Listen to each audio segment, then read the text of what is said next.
ألا لله الدين الخالص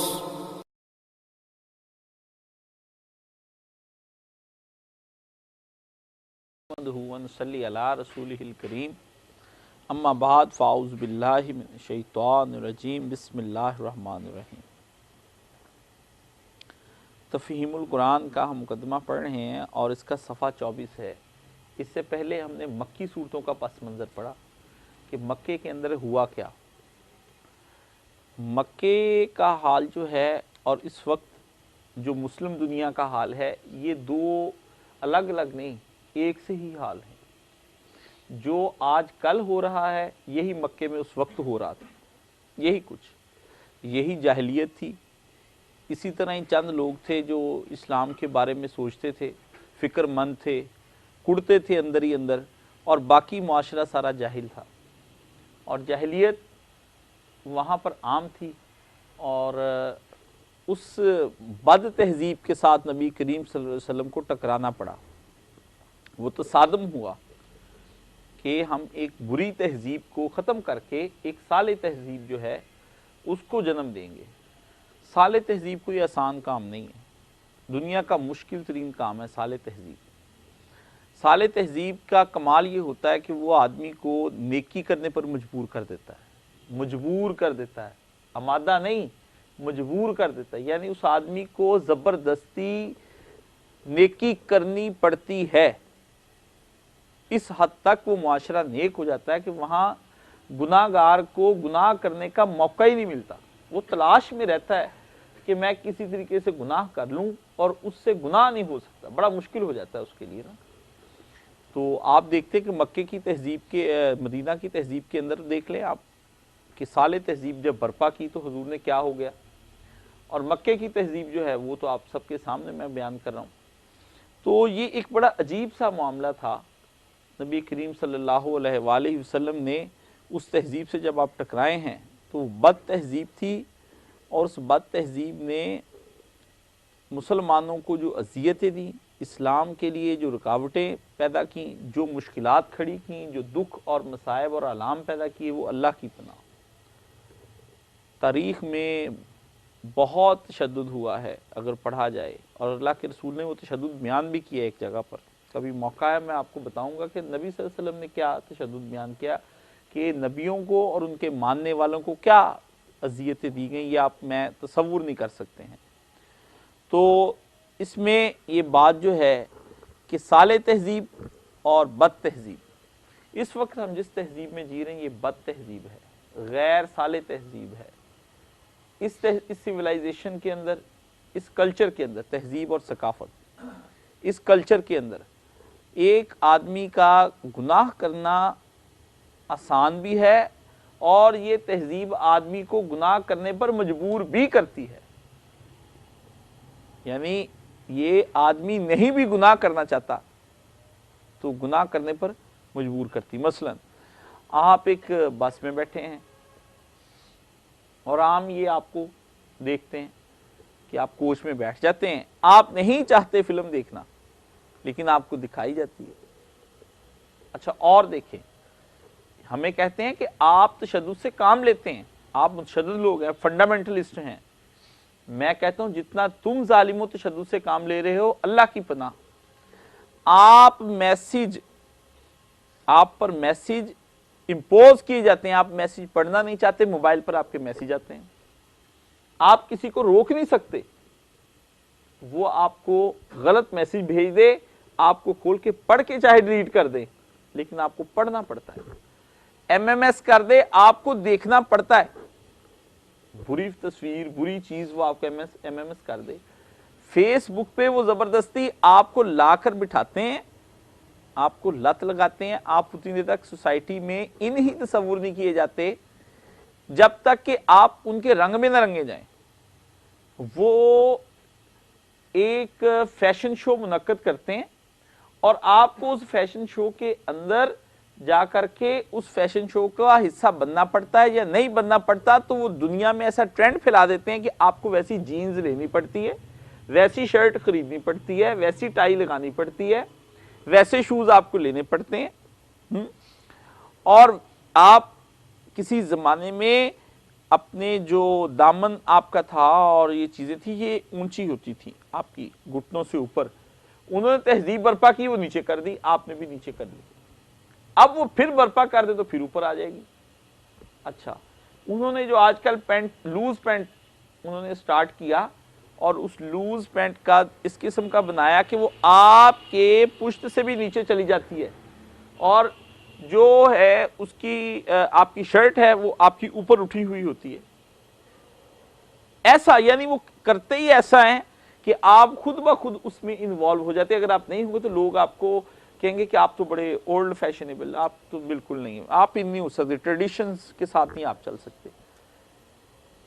مولویوں نے سر کھپایا، نبی صلی اللہ علیہ وسلم نے کال فرمایا بھی مردو شلواریں اوپر کر لو۔ مولوی صاحب جماعت کھڑی کر پیچھے مڑ کے دیکھتے ہیں، اپنے ٹخنوں سے شلوار اوپر کر لیں، کندھے سے کندھا ملا لیں۔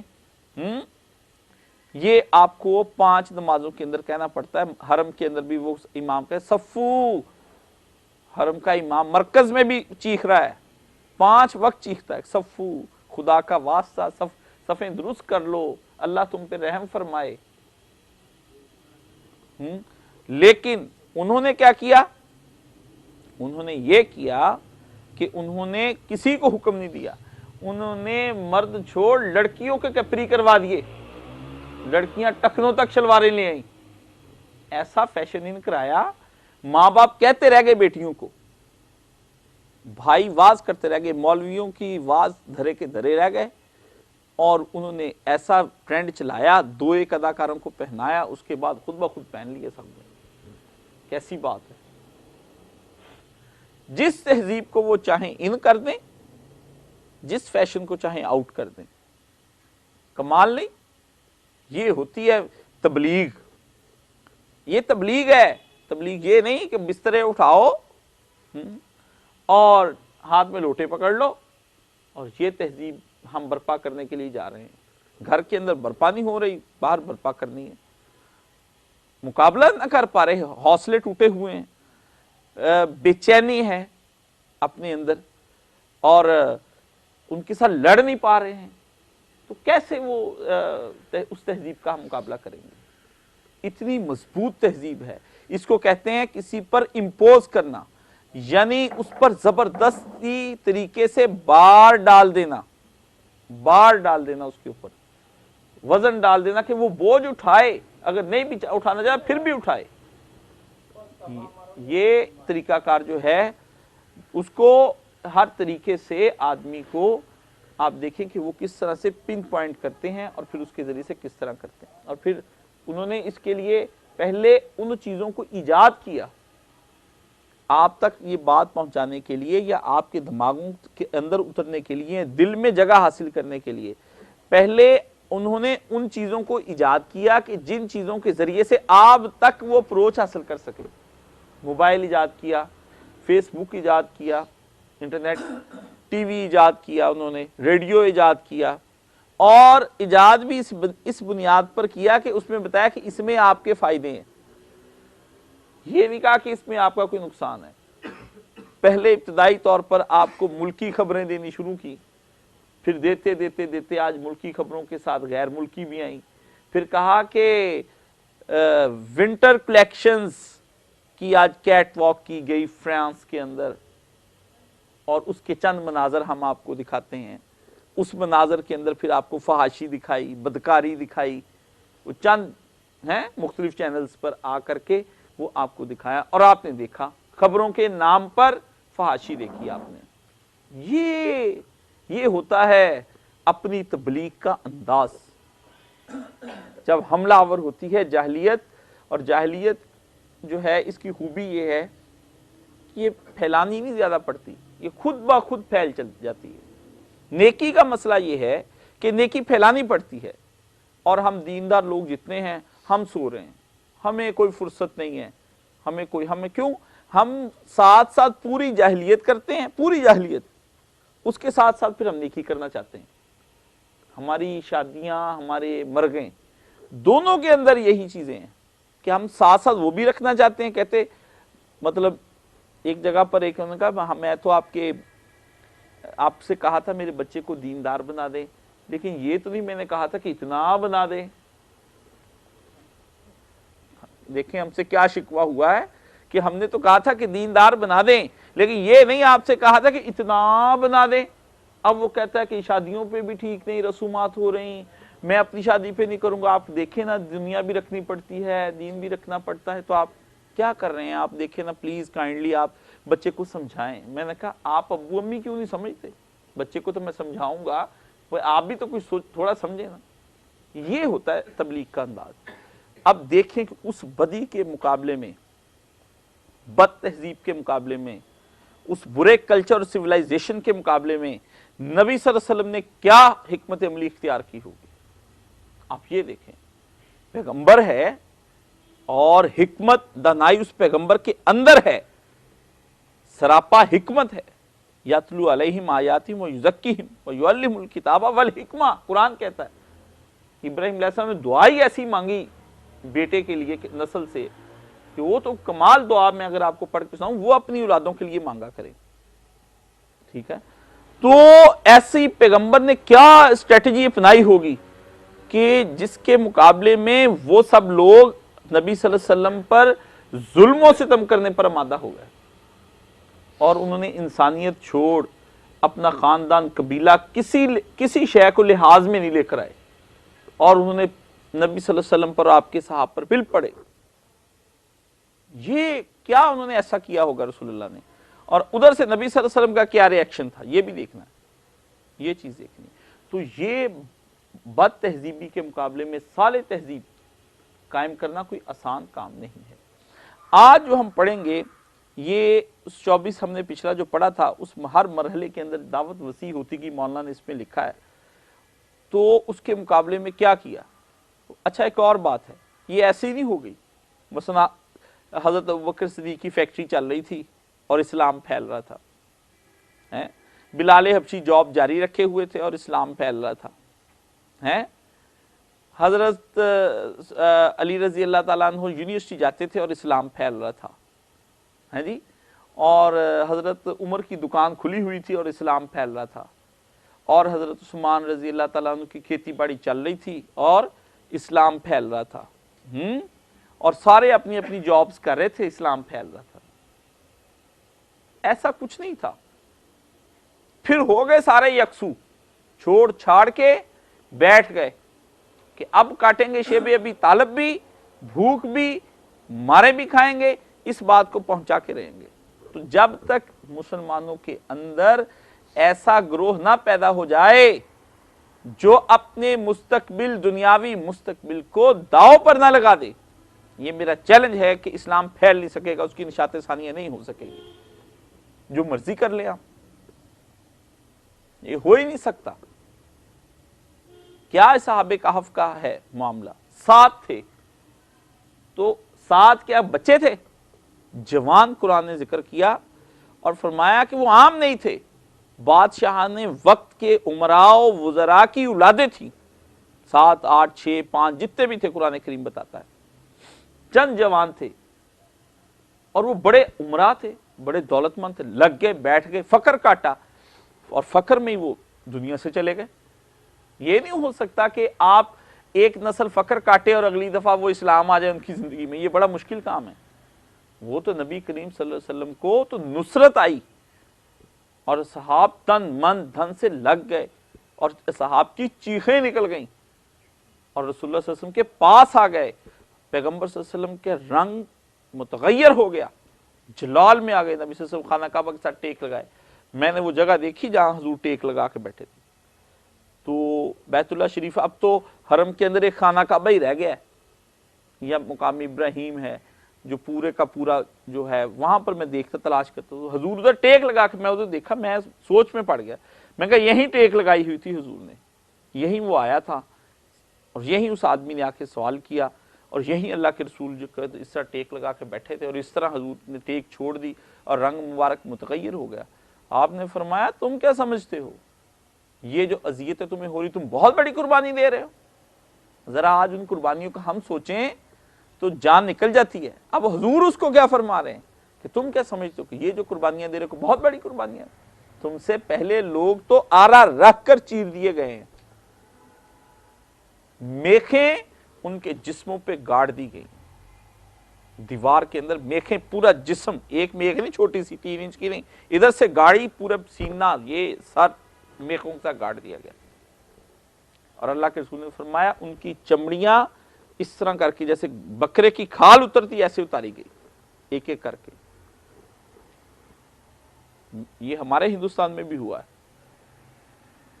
انگریزوں نے جب آئے ہیں تو ہمارے ایک بہت بڑے کشمیر کے لیڈر تھے، تو ان کی چمڑی کو اس طرح کر کے اتارا بغاوت کے جرم میں، وہ بہت بڑے لیڈر تھے۔ تو انگریزوں نے ان کی چمڑی، انہوں نے صرف ایک دفعہ منہ سے، ان کے آخر جب ختم ہوگی برداشت، پانی کہا اور ختم۔ تو یہ جو کشمیر کا راجہ ہے نا، یہ اس نے، جس نے ہری سنگھ، جس نے کشمیر بیچا تھا، ان کے خاندانوں، اس کے بزرگوں نے یہ کام سارے کیے۔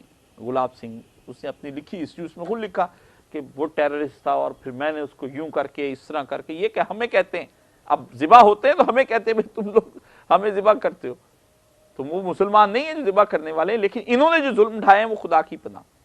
تو وہ چمڑیاں اتاری، اور صلی اللہ علیہ وسلم، آپ علیہ السلام نے فرمایا کہ تیل کے بڑے بڑے کھولتے ہوئے کنویں بنائے گئے، اتنے بڑے، الاؤ جلائے گئے، ابل رہے تھا تیل، اور اس کے اندر اٹھا کے پھینکے گئے۔ ماں کی گود میں بچہ تھا، تو بچہ کچھ تھا، ماں گھبرائی، بچے نے ماں کا چہرہ دیکھا، اسے کہا ماں گھبرا نہیں، لگا چھلانگ اس کے اندر۔ ایسے بھی تاریخ نے واقعات دیکھے ہیں نبیوں کی۔ یہ جو آپ ملت ابراہیمی کی بات کرتے ہیں، یہ آسانی سے برپا نہیں ہوئی تھی، اور اس کا جس طریقے سے انہدام کیا گیا وہ ایک ماتم کی جگہ ہے، کہ جس طرح سے اس خلافت راشدہ کے ٹکڑے کیے گئے، یہ تو جن لوگوں کو نے وہ اس تہذیب کی تحریک کو پڑھا نہیں ہے، ان جہلاء کو تو پتہ ہی نہیں ہے کہ یہ کیا ہے، تحریک کیا ہے۔ اس کے لیے ویسا سن کے رونگٹے کھڑے ہو جاتے ہیں، سن کے رونگٹے، جانے کیا دینی، جانے کیا دینی، یہ تو سن نہیں سکتے، دل دہل جاتے، پھٹ جاتا ہے دل، اتنا ہجان پیدا ہو جاتا ہے، بندہ ذرا تصور میں لائے تو پڑ، ٹھیک ہے۔ تو وہ کہتا ہے کہ کافر کی موت سے بھی لرزتا ہو جس کا دل، کہتا ہے کون اسے مسلمان کی موت مر، اقبال نے کہا تھا کہ کافر کی موت سے بھی جس کا دل لرز جائے، کہ وہ ایڑیوں پہ سسک رہا ہوتا ہے، ایسا فلم کا سین بناتے ہیں، رونا شروع کر دیتے لوگ، عاشق جان دے رہا ہوتا ہے لڑکی کے اوپر، اور وہ اس کو ایسا بنا دیتے ہیں، پیچھے ساز واز لگا کے اس کے جملے بھی، یہاں پہ آڈینس رونا شروع کر دیتے ہیں، سینموں کے اندر دھاڑوں کی آوازیں آتی ہیں۔ تو عاشقوں کی موت پہ تو جو ایسے ٹائٹینک ڈوب رہا ہوتا ہے تو آڈینس رو رہے ہیں، مسلمان رو رہے ہیں، ٹائٹینک ڈوب رہا ہے، ہائے پتہ نہیں بیچاری نے کیسے دن گلوریا نے گزارے، مسلمان ادھر رو رہے ہیں۔ کافر کی موت سے بھی لرزتا ہو جس کا دل دہل رہے ہیں عاشقوں کے، کہتا ہے کون سے مسلمان کی موت، اس کو کون کہتا ہے کہ خالد بن ولید یا علی مرتضیٰ بن کر تو گھس جا صفوں کے اندر، ٹھیک ہے نا، اور حمزہ کی طرح اس طرح شہید ہو جا کہ اس کی لاش پہچاننی مشکل ہو جائے، کون کہتا ہے اس کو؟ وہ تو گھبرا جائیں گے ہم تو۔ یہ اسلام کو معمولی نہیں مکے کا دور گزرا، جو میں نے آپ کو مکی صورتوں کا پس منظر پڑھایا، وہ صورتیں ہی ایسی تھیں کہ آگ لگ گئی، مسلمانوں نے یہ ظلم و ستم برداشت کیے، شیب ابی طالب کو سوشل بائیکاٹ کو ایکسیپٹ کیا، اور مداہنت نہیں کی، سستی سے کام نہیں لیا، یہ نہیں ہاتھ پہ ہاتھ، مان جائیں نہ مان جائیں کیا فائدہ ان کے ساتھ تھوڑا سا لڑنے سے، حکمت سے کام لیں۔ آپ اور میں ہوتے تو ہم حکمت سے کام لیتے، بزدلی کو حکمتوں سے ہم تعبیر کرتے ہیں، حکمت سے کام لے، ابھی کچھ وقت گزار جائیں، وہی 1400 سال گزر گیا اور کتنا وقت گزارنا چاہتے ہو؟ منافقت کی کس مقام پر تم جانا چاہتے ہو؟